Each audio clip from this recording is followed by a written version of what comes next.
వాళ్ళు కూడా విడవబడతారా? బాప్తిజం పొందిన వాళ్ళు కూడా విడిచిపెట్టబడే ప్రమాదం ఉందా? రక్షణ పొందిన వాళ్ళందరూ ఎత్తబడరా? రక్షణ పొందిన వాళ్ళందరూ లేపబడరా అనేది చాలా మందికి తెలియనటువంటి ఒక విషయం. సరే, మూలవాక్యం చదువుతాను. యోహాను సువార్త 4వ అధ్యాయము, యోహాను సువార్త 4వ అధ్యాయం 36వ వచనం. కుమారుని యందు విశ్వాసముంచు వాడే నిత్య జీవము గలవాడు, కుమారునికి విధేయుడు కానివాడు జీవము చూడడు గాని దేవుని ఉగ్రత వాని మీద నిలిచియుండును. మళ్ళీ చెప్పనా? యోహాను సువార్త 3వ అధ్యాయం, క్షమించాలి 4 అన్నట్టున్నాను, 3వ అధ్యాయం 36వ వచనం. దాని కింద 4 కనబడి గల 4 అనేసాను. 3:36 చదివాను. కుమారుని యందు విశ్వాసం ఉంచి వాడే నిత్య జీవము గలవాడు, కుమారునికి విధేయుడు కానివాడు జీవము చూడడు గాని దేవుని ఉగ్రత వాని మీద నిలిచియుండును. యేసు ప్రభువారు చెప్పినటువంటి మాట ఇది. అయితే కుమారుని యందు అంటే యేసుక్రీస్తునందు. అట్లాగే ఇంకా మనము కొంచెం లోతుగా ఆలోచన చేస్తే కుమారునికున్న అనేకమైన పేర్లలో ఒకానొక పేరు దేవుని వాక్యము. వాక్యమందు విశ్వాసముంచు వాడే అంటే విశ్వాసము అంటే విధేయత. అందుకని కింద లైన్లో కుమారునికి విధేయుడు కానివాడు అని అన్నాడు. అందుకని మనము విశ్వాసం ఉంచాల్సింది, విధేయత కలిగి ఉండాల్సింది దేనికి? వాక్యానికి విధేయత కలిగి ఉండాలి. వాక్యానికి విధేయుడు కానివాడు ఏం చూడ్డు? జీవము చూడ్డు. జీవం అంటే నిత్య జీవము చూడ్డు, పరలోక రాజ్యానికి రాడు. కానీ వాని మీద ఏం నిలిచి ఉంటుంది? దేవుని ఉగ్రత నిలిచి ఉంటుంది అన్నాడు. ఉగ్రత అనేది ఎప్పుడు, దేవుని ఉగ్రత ఎప్పుడు ప్రారంభమవుతుంది, ఎప్పుడు దానిని భూమి మీద పంపిస్తాడు, ఎప్పుడు వాళ్ళ మీద నిలిచి ఉంటుంది అనే విషయం తెలుసుకోవడానికి ముందు ఫస్ట్ మనం తెలుసుకోవాల్సిన ఇంకో విషయం ఏంటంటే, రక్షణ పొందినటువంటి విశ్వాసి విడిచిపెట్టబడతాడా? రక్షణ పొందిన విశ్వాసి విడిచిపెట్టబడతాడా అంటే ఎందుకు విడిచిపెట్టబడచ్చు అన్నారు. ఏ లేఖనం ప్రకారం? అది మాత్రం మీరు అడగద్దు ప్లీజ్.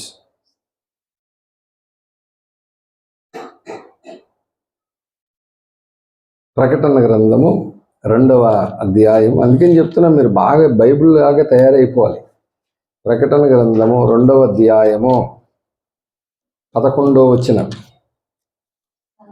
సంగములతో ఆత్మ చెప్పుచున్న మాట చెవిగలవాడు వినుగాక, జయించువాడు రెండవ మరణము వలన ఏ హానియు చెందడు. జయించువాడు రెండవ మరణము వలన ఏ హాని చెందడు అంటే జయించకపోతే,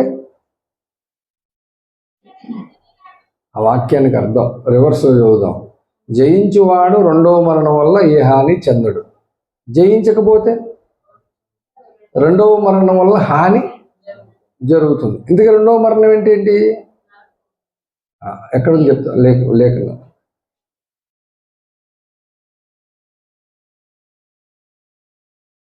ఏందయ్య గారు రిఫరెన్స్ అడగద్దంటే అడుగుతాము.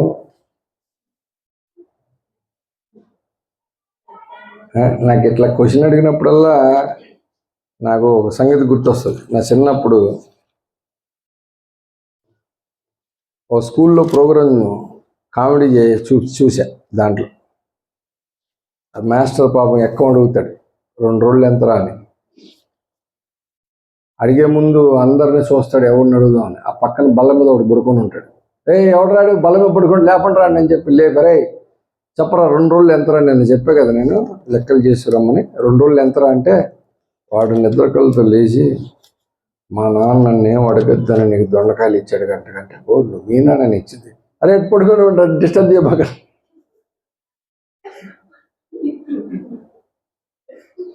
ఏందే గారు ప్రతి వారం ఉప్మా తెచ్చి పెడతాం, ఇడ్లీ తెస్తాం, క్వశ్చన్లు ఎన్ని అడుగుతూ అన్నట్టుగా ఉంది పరిస్థితి. అంత ప్రయాసపడి కింద వారం చెప్పా, మీరే బైబిల్ అయిపోవాలి, రెండో రాకల్లో వాక్యం దొరకదు, అగాపయుల మీద కడవరి వర్షం కురుస్తుంది, అప్పుడు మీరే ప్రసంగికులు అయిపోవాలి, మీరే ఎవాంజలిస్టులు అయిపోవాలి, మీరే సంఘాన్ని నడిపించాలి. అబద్ధ క్రీస్తు పుస్తకాలు దొరకనివాడు, బైబిల్ దొరకనివాడు, ఆరాధన చేయనివాడు ఎక్కడో కొండల్లో గుహల్లో దాక్కునే పరిస్థితి వస్తుంది. మరి సైమన్ గారు యానివర్సరీ ప్రోగ్రాం పెట్టినప్పుడు అక్కడ కేరళ ఆడిటోరియం ఒక దీంట్లో పెడితే ఓఫ్రే గారు ఆ ప్రసంగాల్లో చెప్పారు, మనం ఈ లోకంలో ఉండుటకు యోగ్యులం కాదు, చాలామంది త్వరపడండి, సమయం దగ్గరికి వచ్చేసింది, మనం కొండల్లోనూ గుహల్లోనూ నివసించే పరిస్థితి వస్తుందని చెప్పని ఆ రోజు ప్రసంగం చేశారు. నాకు బాగా గుర్తుంది. కొరింథీయులకు రాసిన రెండవ పత్రిక హెబ్రీయులకు రాసిన పత్రిక, అపోస్తుడైన పౌలు హెబ్రీయులకు రాసిన పత్రిక ఆ 11వ అధ్యాయము 38వ వచనం, గొర్రె చర్మములు మేక చర్మములు వేసుకుని దరిద్రులమై ఉండి శ్రమపడి హింస పొందుచు అడవులలోను కొండల మీదను గుహలలోను సొరంగములోను తిరుగులాడుతూ సంచరించిరి, అట్టి వారికి ఈ లోకము యోగ్యమైనది కాదు, అది మునుపు జరిగింది, మళ్ళా జరగబోతుంది, అది టైం దగ్గర పడింది, మీరు జాగ్రత్తగా ఉండండి ఆ ప్రసంగంలో చెప్పారు. మరి కొండల్లో గుహల్లోకి వెళ్ళి వాక్యం చెప్పాలంటే బైబిల్ పట్టుకుని వెళ్ళ కుదురుద్ది, దారిలోనే అరెస్ట్ చేస్తారు అబద్ధ క్రీస్తు సైనికులు. కాబట్టి మనమే బైబిల్ అయిపోవాలి. ప్రకటన గ్రంథము 21వ అధ్యాయం కనీసం గుర్తుపెట్టుకోండి, లేదా అండర్లైన్ చేసుకోండి, బండ గుర్తు.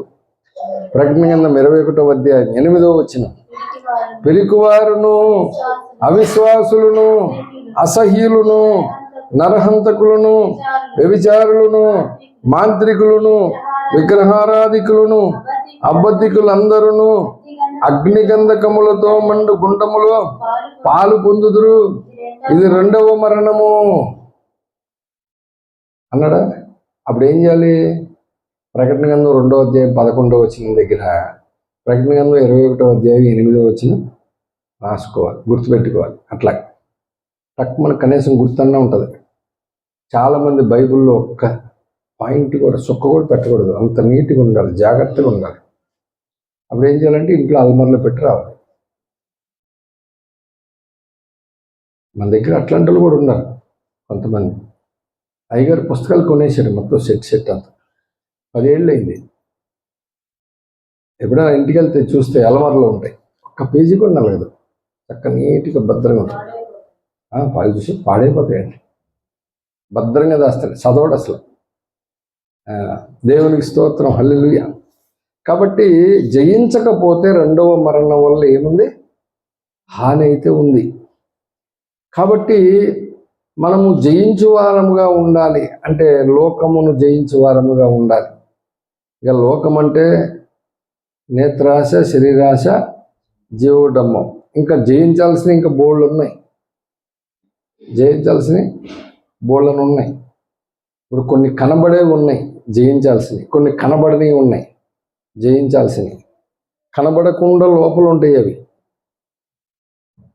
ఆ కనబడకుండా లోపల ఉండేవి ఎలాగైనా సరే జయించే పరిస్థితి పెట్టుకోవాలి మనం. అంత తొందరగా ఈజీ కాదు అది జయించడం కూడా.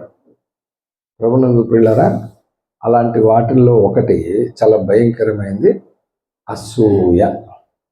ఇది వెరీ డేంజర్ అన్నమాట. యేసు ప్రభువుని ఆనాడు పరిసయ్యులు, శాస్త్రులు, ధర్మశాస్త్రులు, ఉపదేశకులు అప్పగించడానికి గల కారణం అసూయ. నిన్న ప్రసంగం చేస్తూ మేడ్చల్లో చెప్పాను.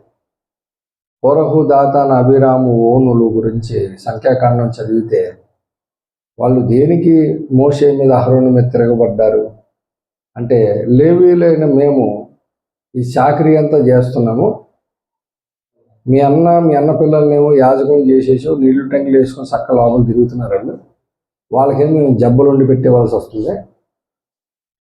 ఈ చాకరీ గిన్నెలు కడిగి మొత్తం చేసే పనేమో మాది, శుభ్రంగా నీళ్లు ట్యాంకులు వేసుకొని జబ్బలు పట్టుకెళ్ళి తినేది మీరు.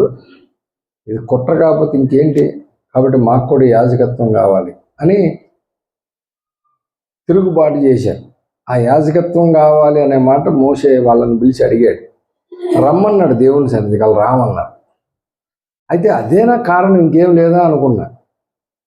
బాగా తరచి బైబిల్ చదివితే కీర్తన గ్రంథంలో దొరికింది. ఆ దండుపాలెములో ఉన్న వ్యక్తులందరూ మోషే మీద అహరోను మీద అసూయపడిరి అని 106 కీర్తనలు ఉంటుంది అన్నమాట. అప్పుడు అనుకున్నా, ఓరి సొంత అన్నదమ్ములే, అందరూ గోత్రికులే, యాకోబు కుమారులే, అన్నదమ్ములే, కానీ ఒకడంటే ఒకడికి అసూయ, ద్వేషం, ఇవన్నీ బయట ఉండవు, లోపల ఉంటాయి. ఇవి జయించాలి ఇట్లని. అందుకనే ప్రభునందు ప్రియులారా, యేసు ప్రభు వారు భూమి మీద ఉన్నప్పుడు చెప్పాడు. యోహాను సువార్త 5వ అధ్యాయంలో యేసు ప్రభు చెప్పిన మాట చూడండి.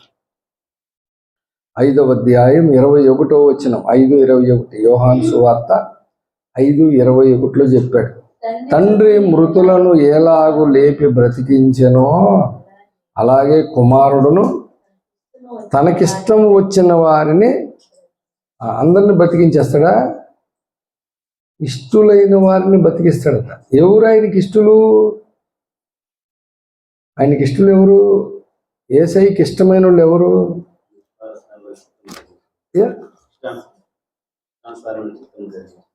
ఆయన చిత్తము జరిగించేవాడు, ఇంకా ఆయన ప్రేమించేవాడిని. ఇంకా లేఖనం కావాలి మీరు ఏం చెప్పిన.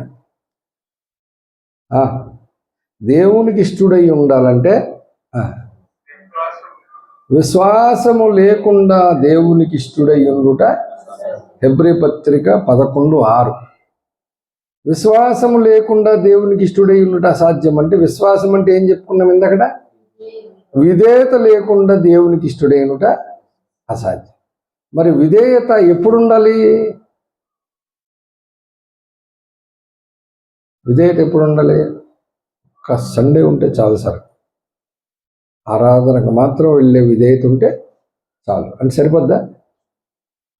తనకిష్టులంటే విధేయులైన వాళ్ళంటే ఇష్టం. ఆయనకి ప్రేమిస్తాడు. ఎందుకు ప్రేమించడం?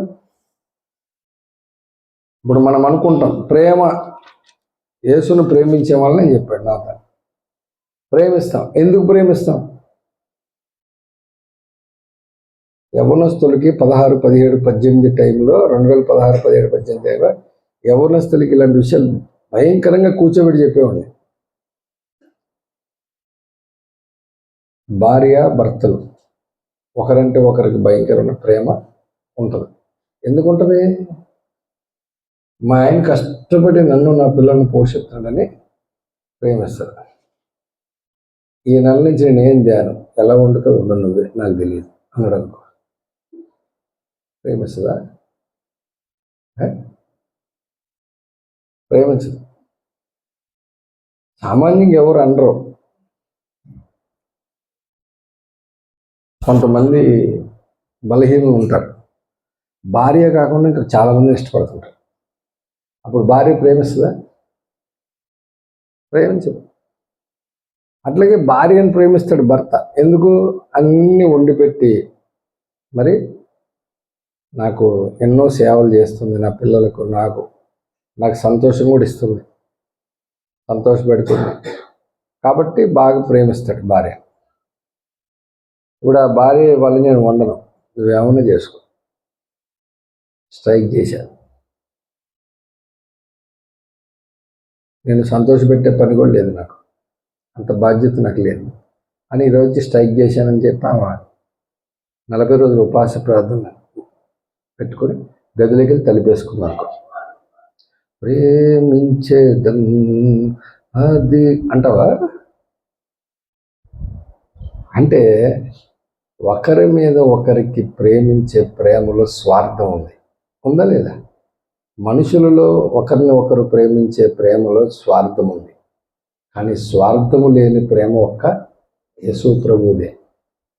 ఆశించకుండా మన దగ్గర నుంచి ఆయన మన కొరకు తన ప్రాణం పెట్టాడు. కానీ అదే యేసుని మనం ప్రేమించాలంటే ఆయన నువ్వు అడిగినట్లు అన్నీ చేస్తే నువ్వేం చేస్తావు? ప్రేమిస్తాం. అడిగింది ఒక్కటి కూడా ఇవ్వట్లేదు. 100 అడిగితే ఒకటి ఎత్తున్నాడు.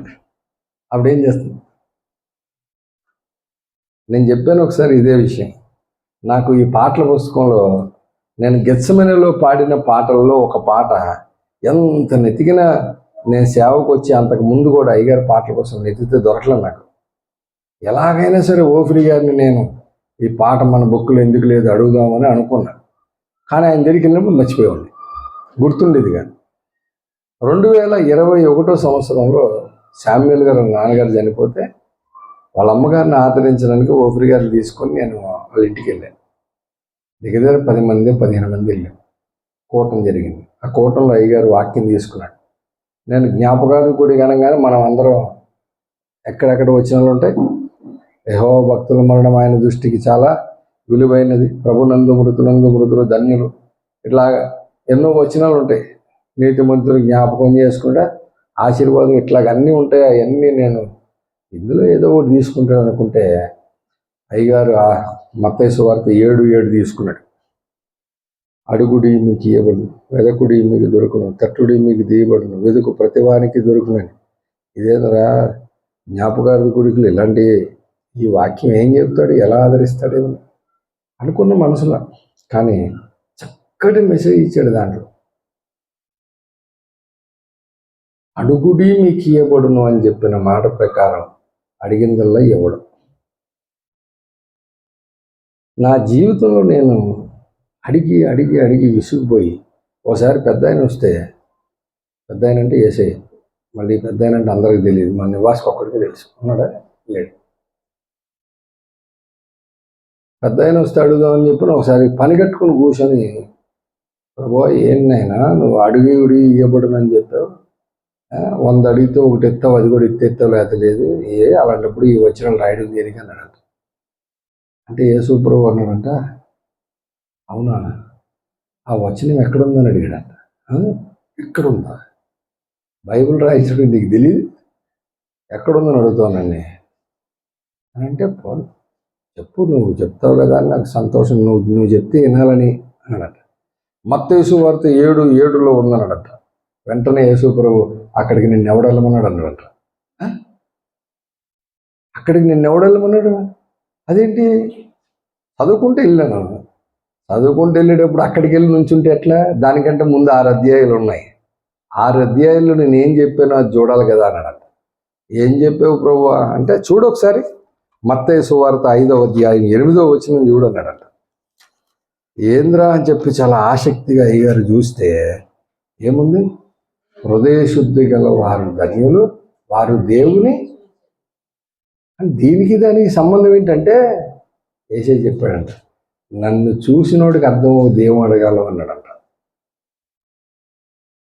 యేసయ్యని చూసినోడికి ఏం అడగాలో అర్థమవుద్దంట. చూడనోడు అందరూ ఏం చేస్తారు? నా కొడుకు పెళ్లి చేయి, మనోడు కొడుకుని ఇల్లు కట్టించు, కారు ఇయ్యి, మంచి ఉద్యోగం దయచే, జీతం పెంచు, హైక్ కావాలి, మా మేనేజర్ నన్ను ఏమనకూడదు, ఎంత చాటుబారతం చదువుతాడు. కానీ దేవుణ్ణి చూశాడు అనుకో, హృదయ శుద్ధి కలిగి దేవుణ్ణి చూశాడు అనుకో, ఏమడగల పక్క క్లారిటీ వస్తుందంట. ఆ దేవుణ్ణి చూచిన భక్తులు దేవునికి ఏం కావాలో అడిగారు కానీ వాళ్ళకి ఏం కావాలో అడగల. ఎందుకంటే దేవునికి ఏం కావాలో అడిగితే నీకేం కావాలో అవన్నీ ఆయన ఇచ్చేస్తాడు.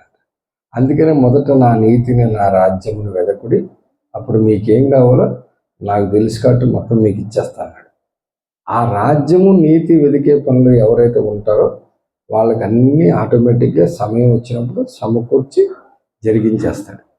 ఇలాగ చెప్తూ వాక్యంలో చెప్పాడు ఆయన. ఏమనంటే, మన సెంట్రల్ చర్చిలో ఒక అబ్బాయి బాప్తిజం తీసుకున్నాడు. నా దగ్గరికి వచ్చి వాక్యం విని రక్షణ పొందుకున్న 3 నెలలకి ఒక ఆల్ నైట్ ప్రేయర్కి వచ్చాడట అబ్బాయి. వచ్చి పాటలు పాడుతుండగా సడన్గా లేచి వెళ్ళిపోయాడట. వస్తాడేమో, బయటికి వెళ్ళాడేమో అనుకున్నాడు ఆయన, రాలేదు. సరే ఏదో పనుండి వెళ్ళిపోయి ఉంటాడులే అనుకున్నాడట అయ్యారు. 2 నెలలైనా రావట్లేదంట చర్చికి కూడా. ఇట్లా బాప్టిజం ఇచ్చాను 2 నెలలు రావట్లేదు ఏమయ్యాడని నోబుల్ నన్ను పిలిచి, తమ్ముడు నువ్వు ఒకసారి అర్జెంటుగా పలానా ఆయన దగ్గరికి వెళ్ళు, బాప్టిజం కూడా ఇచ్చాను 2 నెలలు చర్చికి రావట్లేదు, మరి ఏమైనా ప్రాబ్లమో ఏంటో కనుక్కో అని చెప్పి పంపిస్తే వెళ్ళాడట నోబుల్ అన్న. వెళ్తే అడిగాడట, ఏంది బాబు ఏంటి చర్చికి రావట్లేదు నువ్వు, అయ్యగారు అడిగి రమ్మన్నారు నేను అంటే, ఎందుకంటే నేను చర్చికి వచ్చి అనవసరంగా టైం వేస్ట్ అన్నాడట. అదేంది అట్లాగంటున్నావు అంటే, అవునండి ఆన్లైన్ పేరుకి వెళ్ళాను, పాటలు పాడుతున్నారు, ఒక ఆయన పాడాడంట, ఎన్ని తలచినా ఏది అడిగినా జరిగేది నీ చిత్తమే ప్రభువా, జరిగేది నీ చిత్తమే. అంటే ఎన్ని తలచినా ఎన్ని అడిగినా నీ చిత్తమా? అలాంటప్పుడు అన్నం మానేసి ఉపాసం ఉండి నిద్ర చెడగొట్టుకొని చర్చిలో కూర్చొని నేనేం అడిగినా అది జరగదట. ఆయన చిత్తం జరిగేటప్పుడు ఎంత నలగొట్టు కూడా అవసరమే, కాబట్టి నేను చర్చికి అన్నాడట. అప్పుడు అయ్యగారికి అమ్మా ఇలాంటి విశ్వాసాలు కూడా ఉంటారని ఆ పాట బుక్లో ఎక్కించలేదట. నేను దానికోసం చూస్తున్నాను. ఆ పాట గెత్సెమనేలో భయంకరంగా మీటింగ్లో అట్లు అన్నిట్లో పాడతారు.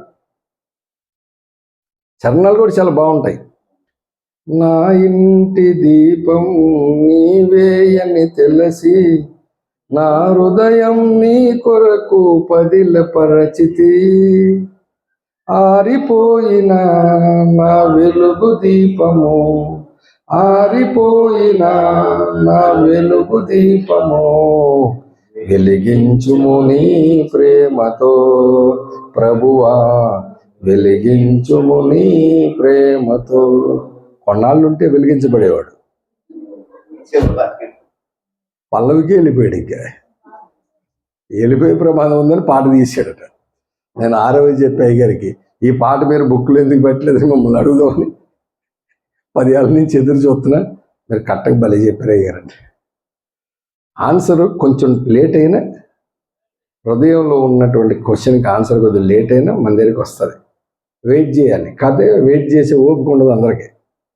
మరి ఎందుకు అయ్యగారి దగ్గరికి వెళ్తే నాకు అది గుర్తురాదు, కానీ దేవుడైతే జ్ఞాపకం చేశాడు. కాబట్టి ప్రభునందు పిల్లరా, ఇలాగున మనము కూడా విధేయులము కావాలని దేవుడు ఎదురు చూస్తూ ఉన్నాడు. ప్రేమించడం కాదు, అందరూ ప్రేమిస్తారు. ఎందుకు ప్రేమిస్తారంటే ఏదో ఆశించి ప్రేమిస్తున్నాడు. కానీ ఆశించకుండా ప్రేమించేవాడు దేవుడు ఒక్కడే. అట్లాగే నేనేమంటున్నానంటే, ప్రేమ కంటే ఇంకా వేరే విషయాల కంటే విధేయత అనేది చాలా ముఖ్యం. ఈ విధేయత అనేది దేవుడు చూస్తాడు. అలా విధేయులైన వారికి ఏం చేస్తాడు తెలుసా?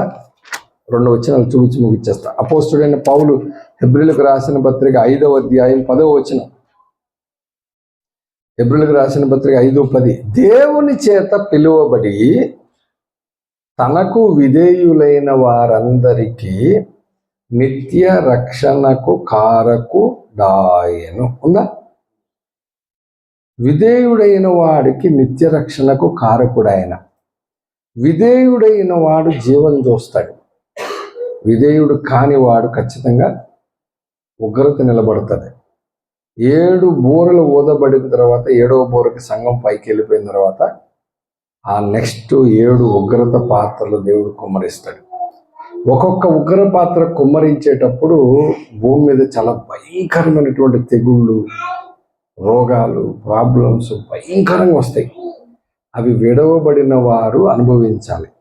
ఆ విడవబడిన వారు అనుభవించే సమయంలో సంఘం ఎక్కడుంటుందంటే, చూడండి, యెషయా గ్రంథము 26వ అధ్యాయము 21వ వచనంలో చెప్పాడు.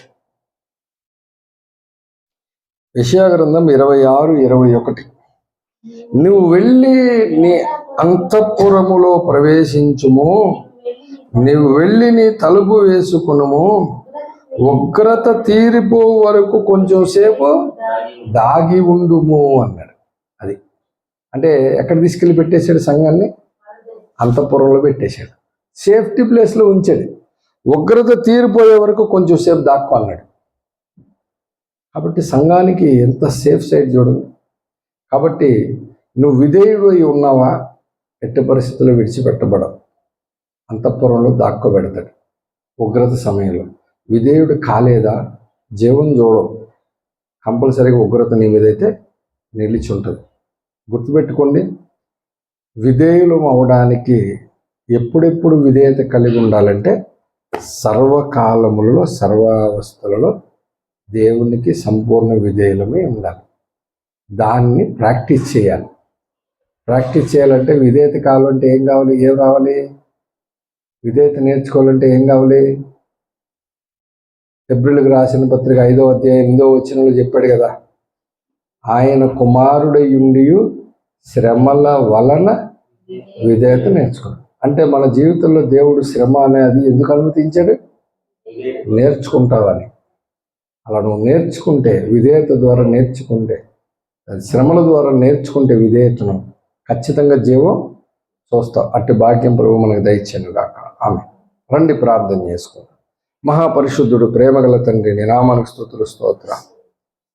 విన్న వాక్యం ప్రతి ఒక్కరి హృదయంలో లోతుగా నాటి నీరు కట్టి ఫలింపు చేసి మీ ఆత్మతో నింపిన నామ మహిమార్థంగా దీవించి ఈరోజు జరిగినటువంటి ఆరాధన జయకరంగా దీవెనకరంగా జరిగించినందుకు వందనాలు. చేరవచ్చిన ప్రతి బిడ్డను ఆశీర్వదించి దీవించి నీ కృపలో భద్రపరచమని ఇప్పుడు మరలా బయలుదేరి కొందనల్లి వెళ్ళి ఆరాధన నడిపిస్తూ వంట చేయాల్సిన కార్యక్రమం ఉంది. మీరే అన్ని విషయాల్లో తోడేయండి, నడిపించి మహిమ ఘనత ప్రభువులు పొందమని చిన్ని ప్రార్థన అంగీకరించి దీవించమని నజరేయుడైన యేసుక్రీస్తు నామమున ప్రార్థించి అడిగి వేడుకొంచున్నాను పర్వతం. ఆమె తండ్రి అయిన దేవుని ప్రేమ, ప్రభువైన యేసుక్రీస్తు వారి కృప, పరిశుద్ధాత్మ ఇచ్చని సహవాసం ఇప్పుడు ఎల్లప్పుడు రాకడ పడేంత వరకు సదా తోడేయండి, నడిపించును కాక. ఆమేన్, ఆమేన్, ఆమేన్. యేసు రక్తములకు జయం, శిలువ రక్తములకు జయం. ప్రభు యేసు నామమున సంపూర్ణ విజయం కలుగును గాక. అపవాది కలిగినంత నాశనం కలుగును గాక. అందరికి వందనాలు. Praise Lord. God bless you. ఒకవేళ